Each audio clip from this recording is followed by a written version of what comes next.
السلام عليكم ورحمة الله وبركاته. رمضان كريم عليكم جميعا يا رب، كل سنة وانتم طيبين ونعاد عليكم الأيام بخير وهنا وسعادة يا رب. النهاردة هنعمل مع بعض الزبادي. طبعا السحور ما يحلاش إلا بالزبادي. عايزين كده زبدية كده ترطب على قلبنا في نهار رمضان والصوم. هنعمله كده زي ما انت شايفة كده، طالع معانا تحفة من غير مقادير كتير ولا كلكعة ولا ماكينة زبادي ولا أي حاجة. سهل جدا وسريع وما بياخدش معانا وقت خالص. هنعمله كده زي ما بنعمله كل سنة. ادي الزبادي بتاعنا متماسك وكريمي، وشايفة الكوباية مقلوبة ازاي، نايمة على جنبها ومقلوبة ما بتقعش، متماسك جدا اهو زي ما انت شايفة كده، طالع معانا تحفة. هنعمله بكل سهولة. لو وصلت معايا لغاية هنا متنسيش تشترك في القناة وتفعل الجرس عشان يوصلك كل فيديو جديد احنا بنعمله. شايفة الزبادي ده هو كده لسه كان معمول ما دخلش التلاجة، متماسك ازاي هوريهولك اهو كيف كريمي ازاي. ده كده لسه ما دخلش التلاجة، طالع معانا تحفة وطعمه جميل جدا جدا.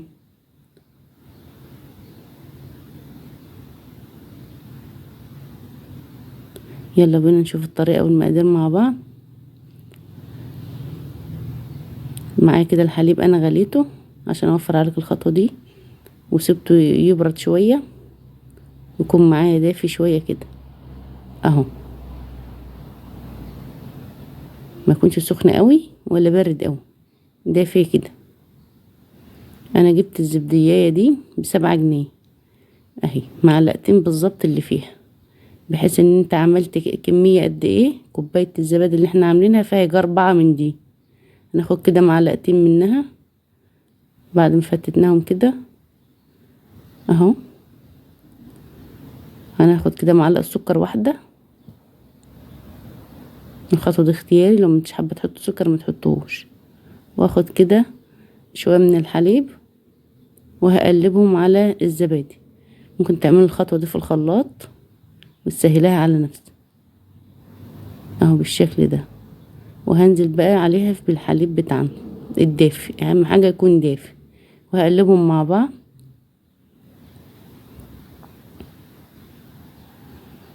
اهو بالشكل ده كده. ولو انت حابة تحطي حليب بودر حطي برضو معلقة، ما مش حابة خلاص. هو هيبقى متماسك وكريمي زي ما انت شايفة كده من غير اي حاجة تانية.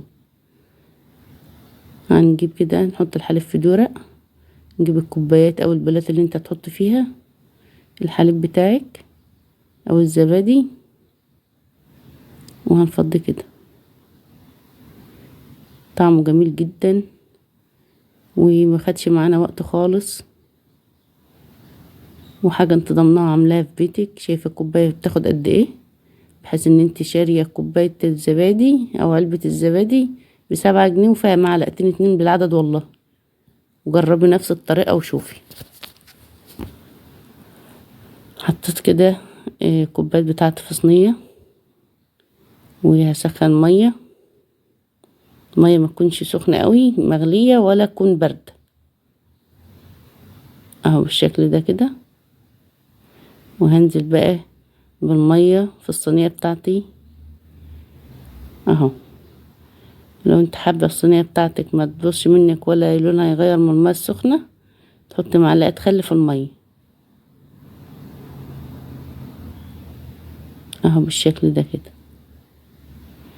ويغطي عليهم بقى في مكان دافي كده بفوطة او دفاية او حاجة، وسيبيهم بقى او تحطهم في الفرن، تسخني الفرن وتحطهم فيه وتغطي عليهم برضو وتسيبيهم. ادي الحليب بتاعنا اهو، الزبادي مسك وطالع جميل جدا. ادي لسه اهو بطلعه من المية، شوفوا متماسك ازاي.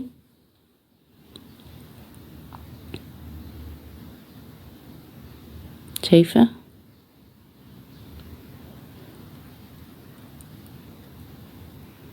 اهم حاجة في الزبادي انك تغلي اللبن كويس، وتجيب اللبن من مصدر موثوق منه والحليب بتاعك طبعا بيفرق معاك في الزبادي، دي الخطوة المهمة اللي فيه. اهو بالشكل ده كده، وحطهم بقى في التلاجة مش اقل من 4 ساعات.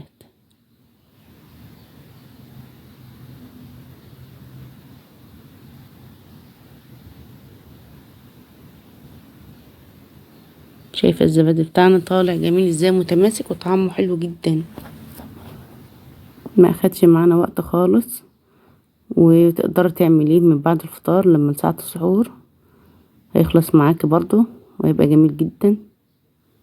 شايفة القوام بتاعه عامل ازاي، هو لسه ما دخلش التلاجة، ما بالك بقى ما يدخل التلاجة. تقلبيها يمين تقلبيها شمال، ما بيقعش ولا اي حاجة، متماسك وزي الفل.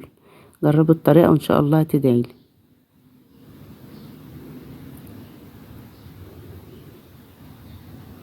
مفيش فيه ولا نقطة مية، ومتماسك تحفة جدا. جربي الطريقة، مع السلامة.